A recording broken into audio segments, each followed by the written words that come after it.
আজকের আলোচনায় স্বাগতম। আজ আমরা কোরআনের এমন একটি আয়াত নিয়ে গভীরভাবে জানার চেষ্টা করব, যা দেখতে খুব সরল কিন্তু আসলে অসীম রহস্যময়।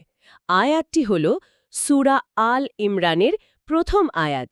আমরা যে বিশ্লেষণগুলো দেখছি সেগুলো এই আয়াতের পেছনের শিক্ষা, ঐতিহাসিক প্রেক্ষাপট, বিভিন্ন ব্যাখ্যা, এমনকি এর মনস্তাত্ত্বিক প্রভাব নিয়েও বিস্তারিত আলোচনা করে। আমাদের আজকের উদ্দেশ্য হল এই তিনটি সাধারণ অক্ষর কেন এত অসাধারণ সেই রহস্যের গভীরে ডুব দেওয়া। চলুন শুরু করা যাক। আজকের বিষয়টা আসলেই আকর্ষণীয়। এই অক্ষরগুলোকে একত্রে বলা হয় হুরুফে মুকাত্তাআত, মানে বিচ্ছিন্ন বর্ণমালা। কোরআনের প্রায় ২৯টা সূরা কিন্তু এভাবেই শুরু হয়েছে। এগুলোকে এক অর্থে বিশ্বাস, রহস্য আর ঐশ্বরিক যোগাযোগের একটা প্রবেশদ্বারও বলা যেতে পারে। এই আয়াতটা একদিকে যেমন আমাদের জ্ঞানের সীমাবদ্ধতা চোখে আঙুল দিয়ে দেখিয়ে দেয়, তেমনি মহান স্রষ্টার অসীম জ্ঞানের সামনে আমাদের মাথা নত করতে শেখায়। বেশ, তাহলে চলুন বিষয়টা একটু ভেঙে ভেঙে বোঝা যাক। প্রথমেই আয়াতটি যেভাবে উল্লেখ করা হয়েছে সেখান থেকেই শুরু করি। আয়াতটি হল সূরা আলে ইমরান, আয়াত নম্বর ১। স্পষ্ট আরবি উচ্চারণে আলিফ, ল্যাম, মিম। এর বাংলা অনুবাদেও শুধু অক্ষরগুলোই উল্লেখ করা হয়, আলিফ, ল্যাম, মিম। হ্যাঁ, এর কোনো অক্ষরিক অনুবাদ করা হয় না, কারণ এর অর্থটা মানুষের জ্ঞানের বাইরে রাখা হয়েছে। আর এই বিষয়টি আমাদের আলোচনার প্রথম এবং বলা যায় প্রধান শিক্ষা। যে বিশ্লেষণগুলো আমরা দেখছি সেখানে পরিষ্কার বলা আছে যে এর প্রকৃত অর্থ একমাত্র আল্লাহই জানেন। এখানেই একজন বিশ্বাসীর প্রথম পরীক্ষা শুরু। অর্থাৎ একদম শুরুতেই একটা বিনয়ের সবক দেয়া হচ্ছে যে সবকিছু তোমার বোঝার ক্ষমতার মধ্যে থাকবে না। এটা তো মানব অহংকারের উপর একটা বড় আঘাত। ঠিক তাই। এটাই দ্বিতীয় মূল শিক্ষা। এই আয়াত দিয়ে আল্লাহ মানুষের জ্ঞান গর্বকে অহংকারকে চূর্ণ করেছেন। বিশেষ করে তৎকালীন আরবে যারা নিজেদের ভাষা আর সাহিত্য নিয়ে খুবই গর্ব করত, তাদের সামনে এমন কিছু রাখা হলো যার কোনো অর্থই তারা জানে না। এর মাধ্যমে যেন বলা হচ্ছে, তোমরা যতই জ্ঞানী হও, আমার জ্ঞানের সামনে তোমরা শিশু। এই জিনিসটাকে আজকের যুগে ইন্টেলেকচুয়াল হিউমিলিটি বা বুদ্ধিবৃত্তিক নম্রতা বলা যেতে পারে। এই বুদ্ধিবৃত্তিক নম্রতার ধারণাটা, এটা কি তৎকালীন আরবের জ্ঞানী বা কবিদের জন্য একটা বড় ধাক্কার মতো ছিল না? মানে কাদের সামনে মূলত এই চ্যালেঞ্জটা ছুড়ে দেওয়া হয়েছিল? চমৎকার প্রশ্ন। আর এটা আমাদের আলোচনার পরের ধাপে নিয়ে যায়, আয়াত নাজিলের প্রেক্ষাপট বা পটভূমি। সূরা আলে ইমরান কিন্তু মদিনায় অবতীর্ণ একটি সূরা। এর শুরুর দিকের আয়াতগুলো নাজিল হয়েছিল যখন নাজরান থেকে একটা খ্রিস্টান প্রতিনিধি দল মহানবী সাল্লাল্লাহু আলাইহি সাল্লামের সাথে বিতর্ক করতে আসে।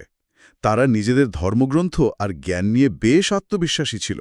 তার মানে শুধু আরবের মুশরিকরাই নয়, আহলে কেতাব বা জ্ঞানী খ্রিস্টানদেরও উদ্দেশ্য করা হয়েছিল। একদম।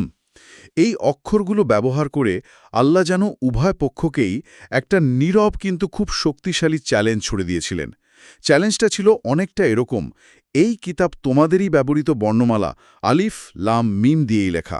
যদি পারো তো বানিয়ে দেখাও, এরকম একটা ব্যাপার। হ্যাঁ, যদি তোমাদের কোনো সন্দেহ থাকে যে এটা মানুষের লেখা, তবে তোমরাও তোমাদের সমস্ত জ্ঞান আর সাহিত্যিক দক্ষতা দিয়ে এর মতো একটা ছোট্ট সূরা বা আয়াত বানিয়ে দেখাও। আর ইতিহাস তো সাক্ষী, আরবের শ্রেষ্ঠ কবি সাহিত্যিকরাও একসঙ্গে চেষ্টা করেও ব্যর্থ হয়েছিল। তার মানে এই অক্ষরগুলো কোরআনের অলৌকিকত্বের এক জীবন্ত প্রমাণ হিসেবে কাজ করছে। এটা কোনো সাধারণ বই নয়, কারণ কোনো মানুষ তার বই এভাবে শুরু করবে না। ঠিক ধরেছেন। আর এটাই হলো তৃতীয় শিক্ষা, কোরআনের ঐশ্বরিক উৎস প্রমাণ করা। আর চতুর্থ শিক্ষা হলো এটা পাঠকের মনোযোগ আকর্ষণ করে। যখনই কেউ পড়া শুরু করে, আলিফ লাম মিম শোনে, তখন তার মনে স্বাভাবিকভাবেই প্রশ্ন জাগে, এটা কি, এর মানে কি? এই কৌতূহলটা তাকে পরবর্তী আয়াতগুলো শোনার জন্য পুরোপুরি প্রস্তুত করে তোলে। কিন্তু একটা একটা প্রশ্ন আসছে মনে। এই যে গোপন সংকেত, মানে ধর্মগ্রন্থ তো মানুষের পথ দেখানোর জন্য, সেখানে এমন গোপন সংকেত রাখার কারণটা কি? এটা কি যোগাযোগের উদ্দেশ্যকে কিছুটা বাধাগ্রস্ত করে না? এটা একটা খুবই যৌক্তিক প্রশ্ন। এই বিষয়টার উপর আলোকপাত করতে গিয়ে আমাদের হাতে থাকা ব্যাখ্যাগুলো একটা সুন্দর উপমা ব্যবহার করে। বলা হচ্ছে, এটা আল্লাহ এবং তার রসূল সাল্লাল্লাহু আলাইহি ওয়াসাল্লামের মধ্যকার একটা বিশেষ গোপন রহস্য বা সিক্রেট কোডের মতো। ভাবুন তো, একজন রাজা যখন তার সেনাপতিকে কোনো গোপন বার্তা পাঠান তখন সেই সংকেত কি সাধারণ সৈন্যরা বুঝতে পারে? না, পারে না। তার মানে এই নয় যে রাজা সাধারণ সৈন্যদের ভালোবাসেন না, বরং এটা রাজা ও সেনাপতির মধ্যকার যে বিশেষ সম্পর্ক তার গভীরতা বোঝায়। বরং আল্লাহ ও তার রাসূলের মধ্যকার সেই বিশেষ সম্পর্কের প্রতি সম্মান জানাচ্ছে আর নিজের সীমাবদ্ধতাকে স্বীকার করে নিচ্ছে। ঠিক তাই। আর এখানেই পঞ্চম শিক্ষাটা লুকিয়ে আছে।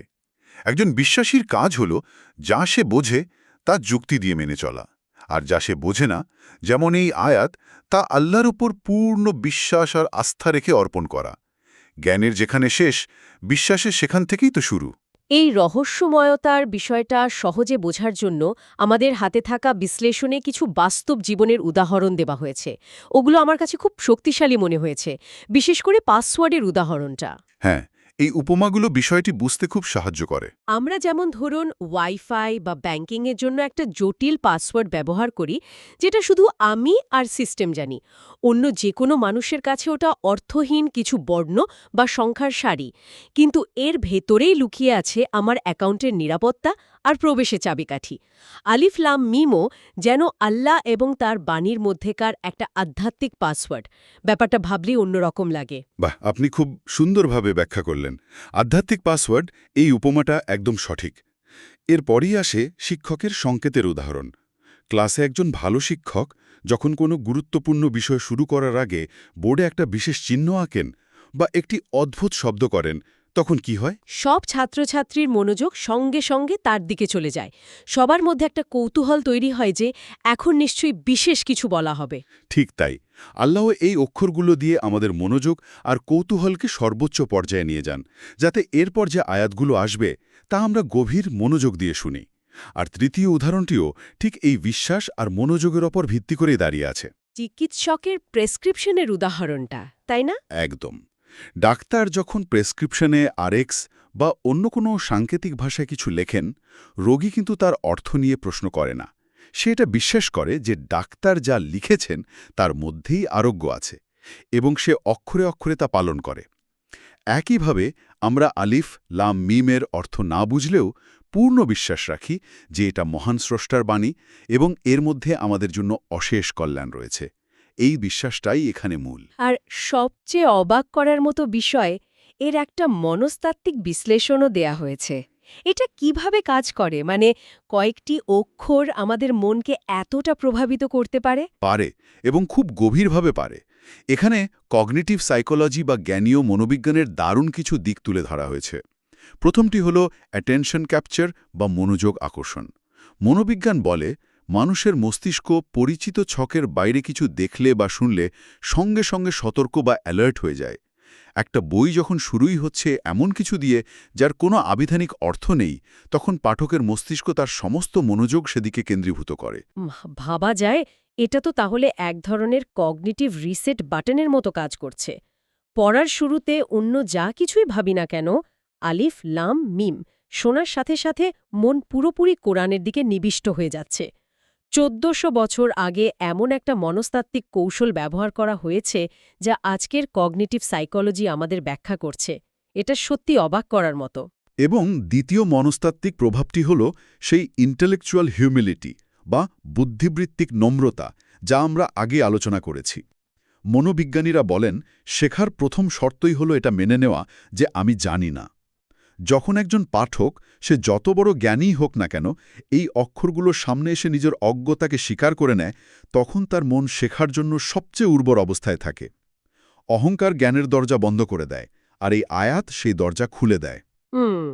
তাহলে যদি আমরা পুরো আলোচনাটা গুছিয়ে আনতে চাই, এই আরেকটি আয়াত থেকে আমাদের জন্য মূল শিক্ষণীয় বিষয়গুলো কি কি? বেশ কয়েকটি গুরুত্বপূর্ণ শিক্ষা রয়েছে।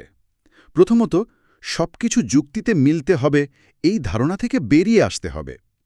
ঈমানের একটা বড় অংশই হল অদৃশ্য বিশ্বাস স্থাপন করা, যা আমাদের যুক্তির ঊর্ধ্বে। দ্বিতীয়ত, কোরআন কোনো মানুষের লেখা গ্রন্থ নয়, এটি সরাসরি আল্লাহর সৃষ্টি।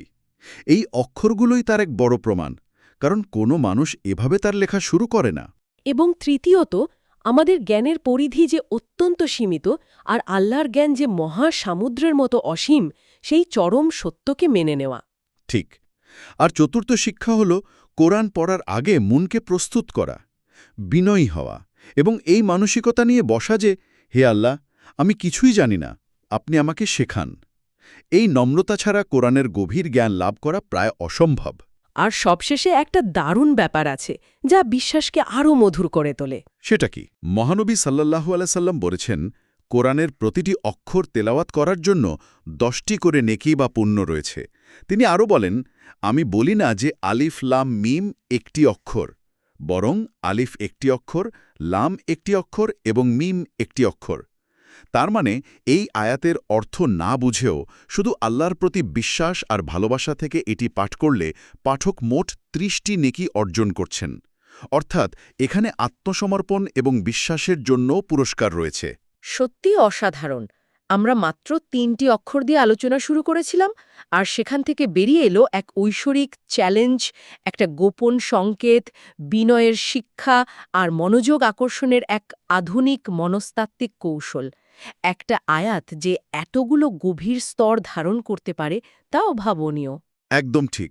সার কথা এইটাই যে আলিফ লাম মিম আল্লাহর এক মহান রহস্য। আমরা হয়তো এর অর্থ জানি না, কিন্তু আমরা সেই মহান সত্তাকে জানি যিনি এই অক্ষরগুলো পাঠিয়েছেন, এবং তার প্রজ্ঞা ও ভালোবাসার ওপরেই আমরা পূর্ণ আস্থা রাখি। এই আস্থার সম্পর্ক তৈরি করাই হয়তো এর অন্যতম প্রধান উদ্দেশ্য। চিন্তাশীল সুরে আমরা দেখলাম তার শেষ বাক্যটি হয়তো আজকের আলোচনার সেরা সমাপ্তি হতে পারে, যা আমাদের সবাইকে ভাবতে সাহায্য করবে। রহস্যের প্রতি শ্রদ্ধা রেখেই জ্ঞানের যাত্রা শুরু হোক।